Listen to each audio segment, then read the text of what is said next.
Hi, I'm Delisi. And I'm Chef James Rigato.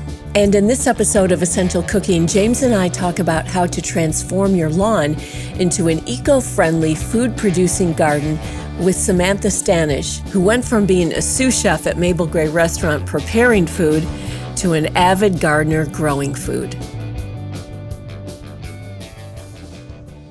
All right, so our next guest I'm familiar with.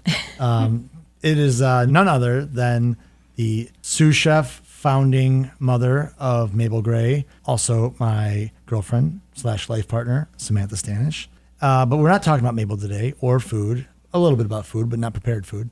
But Sam, over the last few years, has transformed our once very sterile yard of just grass into a biodiversity, wildlife-friendly, sexually certified wildlife habitat little ecosystem, specifically with food and pollinating landscaping. And I thought it was a good time to bring her in and talk with Ann and I about finding meaning in the planting and growing of plants in your yard. So Sam, welcome to the show. Hello. Thank you, for Sam. having me. So we're going to talk to you about something that I think a lot of people think about and struggle with that you might be able to shed some light on.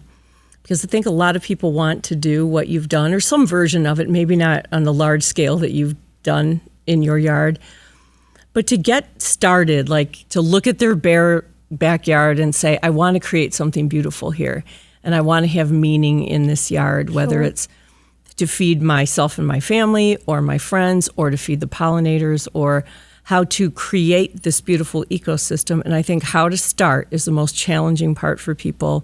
And this time of year is really a good time to start thinking about it. I know that it's going to be cold and people are thinking that spring is a long way off, but it kind of isn't. It comes really quickly. It does. So this is a good time to start thinking about it. And if you were to tell somebody how to start, what their mindset should be, how they can start thinking about what they want it to look like so that it's manageable to do. Absolutely. So I'll preface this by saying I'm not a professional by any means. I just kind of was winging it the last 3 years. I was a student of YouTube and social media, and there's so much information out there. But I feel like the most important thing to ask yourself is, what do you want to see in your yard and what do you want to get out of your yard? Mm-hmm. Do you want to just see butterflies and bees? Then plant lots of flowers. Do you want to grow food for yourself and be more sustainable? Then we can go larger. But it could be as small as one little pot with one little tomato plant. That's usually how it starts, Mm-hmm. Did you know what you wanted when you started? Absolutely not. Mm-hmm. I was more of like I'm looking for something a little different and maybe a little more purpose in life. And once I started, it just got bigger and bigger, and I learned more, and I changed so many things, once I learned a better way or more efficient way of doing it. So it was kind of like trial and error. Mm-hmm. What was the very first, much. What were the first things you remember planting? Right when you were like, I'm going to start. What was the first thing you started? What do you remember being like, I can handle this? I feel like the first thing was tomatoes and lettuces and your basic things In pots. I feel like I got the hoop house. we did the. You guys had some. We did the fruit trees. You did fruit trees the first, first right? thing we did was the fruit trees. You're right. And the front yard corner. We had some kind of Mm-hmm. terrible corner that was like abandoned, and we dug it out and kind of made it a little more ground cover, perennial grasses, a little more like healthy for the soil. Right. And then we planted fruit trees. Mm-hmm. And that was kind of our first like landscaping. Yeah. And then the raised beds. The raised beds came next. It was something that my dad made some raised beds, and what I knew was I have some flower seeds that I got from a friend, and I can start there. Everyone can use some flowers in their life. So, and I think too, I watched you plant things, and then the plants tell you, I love this, I hate this, and then you move them. Yes. Or you or you add more of them. Right. So I think that's, because where we are today, I think it's like okay to fail, especially in your yard, because, you can literally dig it up and move it. And life isn't always like that, but your yard is. I mean, even a fruit tree 2 years in, you can move it. Oh, totally. I mean, I feel so connected to all of the plants in my yard. I don't want to see them suffer. Right. So, of course, I'm going to learn where, they're going to grow best and in what soil, and what can I do to help them be as big as they possibly can be and grow as much fruit as they possibly can. I think the craziest thing, and we're aggressive because we're chefs. So we put in a 48-foot hoop house. Not everyone's going to do that. Nope. It was about, it was gonna about, happen. it was like, it ended up being about $5,000. So it was a financial commitment, but we've grown. I mean, we've easily pulled that amount of produce out of there for the restaurant and for Sure. ourselves.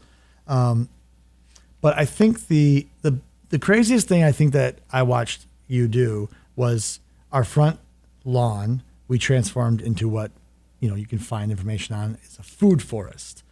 And why don't you tell us, Sam, about that transition? Because I feel like that is the most unique thing going on in our yard, where people, and it's by far the healthiest, like part of our yard as far as wildlife goes. So why don't you walk us through what a food forest is and why you decided to do that? Sure. So I think that was the second year of growing. I just felt this need and a sense of responsibility to bring more life into the yard. I feel like living in Hazel Park, it's a concrete jungle. And I think, to wake up every morning and see something like that, I was interested in having a plan and then building that, creating what I wanted to see. You have Mabel, you envisioned it before, and then it came to life. I've never done that before, so I was able to do that in the yard. And also I had learned so much that it just seemed like the next step to do. So what is a food forest? So a food forest is, I guess it's just like, it's a way of gardening that mimics natural landscape. So when you go into a forest that is untouched, you see the tall trees. They're the canopies that cover everything. And then you'll see like fruit bushes. So on every level, there's 7 layers of a forest, from the tall trees to the bushes to the vining, the ivy or whatever it may be. And then you see ground cover, which contains the soil and keeps all the nutrients in it. And maybe a few in between, but you want to mimic nature. So what do you have growing in there right now? Just offhand. I have a couple peach trees. I have asparagus, currants, gooseberries, raspberries, lots of raspberries, blueberries. Strawberries. Yes, lots of strawberries. Horseradish. Walking onions. Yeah, correct. And I have like a butterfly garden area. Yeah, and then there's the you plant the pollinators because you want, Yes. and then you also have the. They go hand in. If you bring pollinators in, your food will be more plentiful because they're pollinating all of your raspberry flowers and your strawberry flowers. And what's crazy is the peach trees that we planted in the food forest are 2 years younger than the orchard trees we have in the other side of our yard, and they're twice as big. The health of, and they're still green right now, whereas the other trees the leaves are falling off. That's creating the right spot for the ideal ecosystem for the plant. You have plants around that benefit. They all benefit each other for the greater good. Mm-hmm. Yeah, it's rather remarkable to watch. Something is like basically to mimic nature, to plant perennials that coincide, that have layers, and leave them alone, to watch how much more they thrive versus something that you plotted 3 feet apart in a perfect grid in the sunspot and did the thing. I almost feel offended by it because it's where I am the least is where it has done the best. But that's how nature is. But that is how nature is. Mankind usually messes it up. Yeah. And nature really knows best. Yeah. So when you now go out there, now you have a very established yard. Mm-hmm. So every year, are you thinking about new things that you're going to put in there? Yes. Or are you thinking about, these are things I really love to continue to grow, and now I'm going to try these new things? I think it's a little bit of both. I think I've learned what I really love to eat and what Mabel really loves, but I've also learned how to be more efficient. And, if there's a spot where I could put a little less work into it and get a greater amount of food, like just this spring, we put 12 fig trees in the hoop house. Mm-hmm. And so next year we'll get a fig harvest. That is something that they will be fine on their own. I don't need to worry about that. Right. And figs won't grow in Michigan just in the open yard. Right. So in a hoop environment where the ground doesn't freeze, as significantly, and it gets filtered light throughout, the year, They're protected. They can sustain. Mm-hmm. So Sam, you started growing plants and selling them last year. I did. Which I was a recipient of some Yes. of those, and they did great, as a matter of fact. I appreciate that. Everything did great. And when you sent me the photo of your big sunflower bush, it was giant.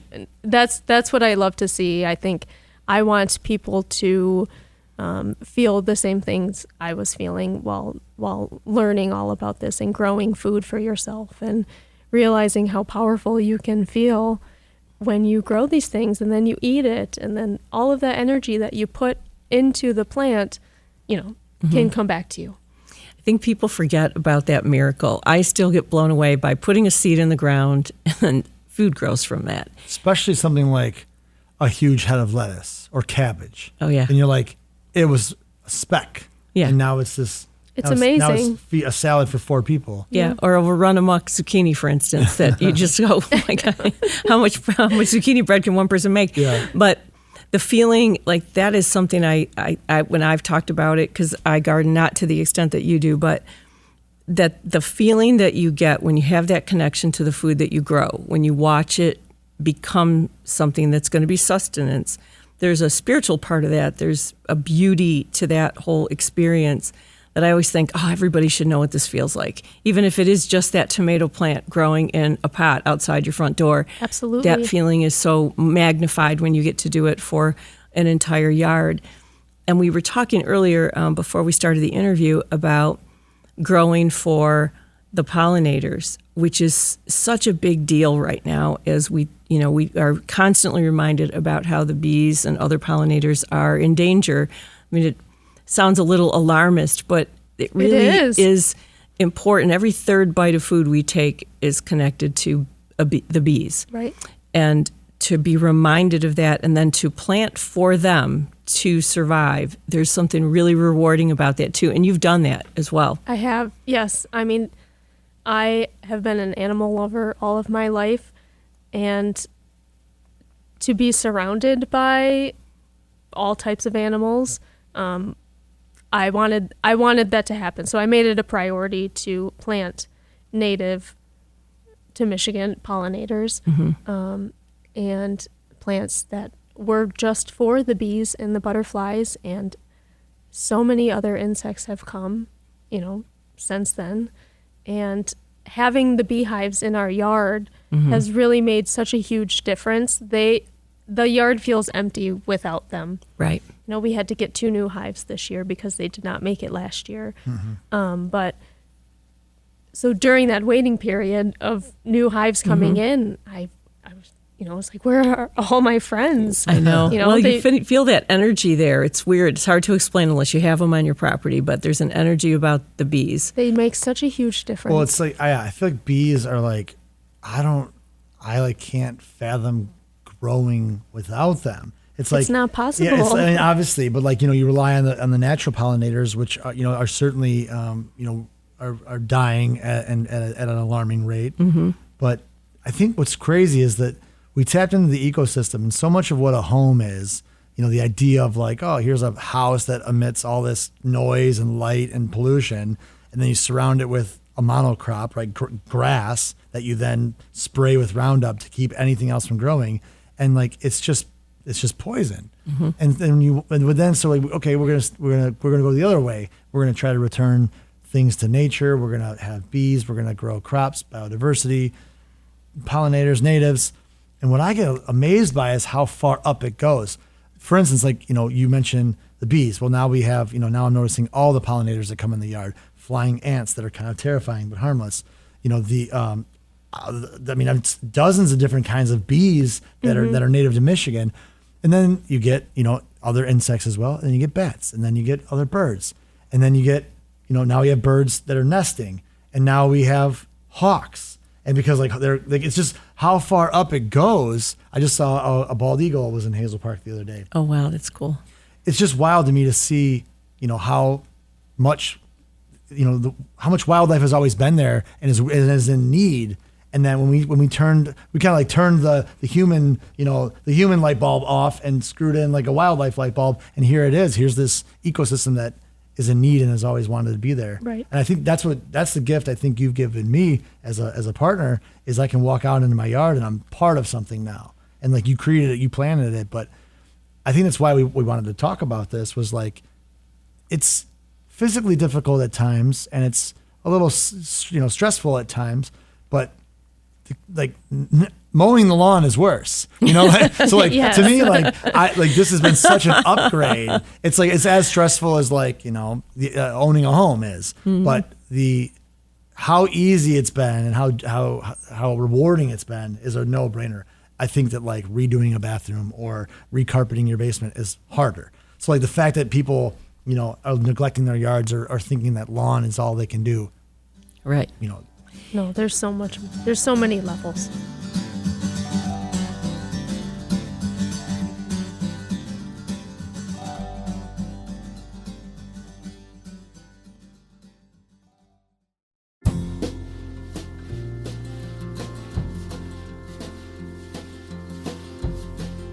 So, Sam, let's say somebody's ready to get started in January. It's a new year. I'm going to do this differently.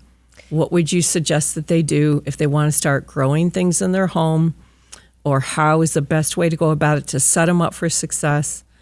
Do something manageable first. Right. It's like you want to do something that you can manage when the time comes. So what would you suggest to do in January? Start with plan to do a couple plants. One tomato plant and maybe some fennel and maybe a couple flowers. Just start there because the butterflies will love it, the bees will love it, and you'll get some kind of food out of it. Mm-hmm. There's so many great websites where you can buy seeds, even at your local Ace. Mm-hmm. Just grab a seed packet that's on sale right now. I think what Anne's specifically going after is what Sam did was basically drew a map of the yard. Right. And then looked at the existing landscaping, big trees, shade, right? And then, dug. Where does the sun hit your yard? So draw a map of your yard, and then I would write down, where it's high sun, low sun, partial shade, etc. Because we planted things in the shade area that never blossomed, and we're like, crap, we got to move those. So we move them. So I think that, sometimes you're a little too humble. Sam drew a map, had a whiteboard, had a plan, and the yard was mapped out for what would grow well in theory, and then small corrections were made once the evidence was there. Right. It's not flowering, or it is flowering, or it's burning, or it's incredibly dry. So we got to kind of navigate that. So you could grow greens first. Absolutely. Cold weather, I should say things. Cold weather crop. Yep. Very You're going to easy start thinking grow. about that first. Yep. Go ahead. And then when you had your map, I'm sure you had a calendar that said, okay, these things are going to start now. These things are next. These things are next. And that really helps you be successful too. And then, but the greens Old grow. Farmer's Yeah. Almanac is a They'll great teach you how. Resource to use. Yeah. Yeah. What are your most common resources? So Farmer's Almanac. What are your top few? YouTube. Oh, YouTube is always on in the background. What channels? What? I chose channels that were local. Like M.I. Gardner is a great YouTube channel, and he's in Michigan, and so I think it's easy for locals around us to wrap their head around it because he's doing the same things that we can be doing. Yeah. So look for YouTubers that are in a similar climate. Exactly. Doing similar I believe things. we're in 6B, I believe is our zone. Right. So look for things in that zone. And the hoop house gives you a longer growing season, Yeah. which is really nice. And you might be able to grow things that you might not be able to grow in our climate outdoors that you could potentially grow in a hoop house if you end up getting one. And you can get hoop houses that are kind of small. They are they're not all as grand as Yeah. ours. Yeah. And they don't, and they are remarkable in that the ground doesn't freeze in there. I don't care what's going on outside. It's the crazy hoop house continuum, and you walk in there and it's warm. And Yeah. things are still growing, and that is something to explore once you really get into it. But I will tell you that it is gratifying that when you start putting things in the ground and they flower, and you see all these pollinators come, and you just feel like you're part of you're a little more connected Something to the bigger, earth for sure. yeah. You're connected to something bigger. I will let all my herbs grow out to flower because the bees love it. So I don't cut all of them down. Yeah. And then you can make decisions about that kind of stuff, like what you want to serve here, or if you're done with your herbs and you're drying them and then you let them flower. Yeah, I think there's a couple of things too. Like, we have a dehydrator, so Sam makes a lot of her own. Oh, that's so great to have that thing. Our spice cabinet is just full of things that she dried and ground.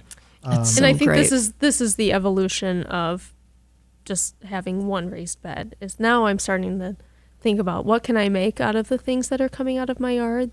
Can I make teas? Can I dry my herbs and make teas? Can I make, shampoo? Can I, what are all the things I can use to be more sustainable? And I think too, a lot of people, we've had great success with this row should be dahlias, or let's just do a ton of tomatoes. Like, it doesn't always have to be so much diversity. I mean, diversity is good, but it can be 4 different things. It doesn't need to be, don't feel like you have to plant like one carrot plant and one cabbage plant. Like, if you're a cabbage consuming house, plant a whole darn row, plant a whole raised bed of cabbage. Totally. There's nothing wrong. Michelle Lutz would always say, plant what you'll eat. And but what I do love is the way that you've peppered in, flowers or natural pest control, or pest is always a wrong word to use, but some natural deterrents. So what's a natural deterrent? Give me an example. So there's a lot of insects that they don't necessarily do damage, but a lot of people don't like holes in their cabbage, So marigolds are something that will keep a lot of insects away that you don't really want to see. Or nasturtiums are great because a lot of bugs love nasturtiums, so they'll just focus on those instead of your food,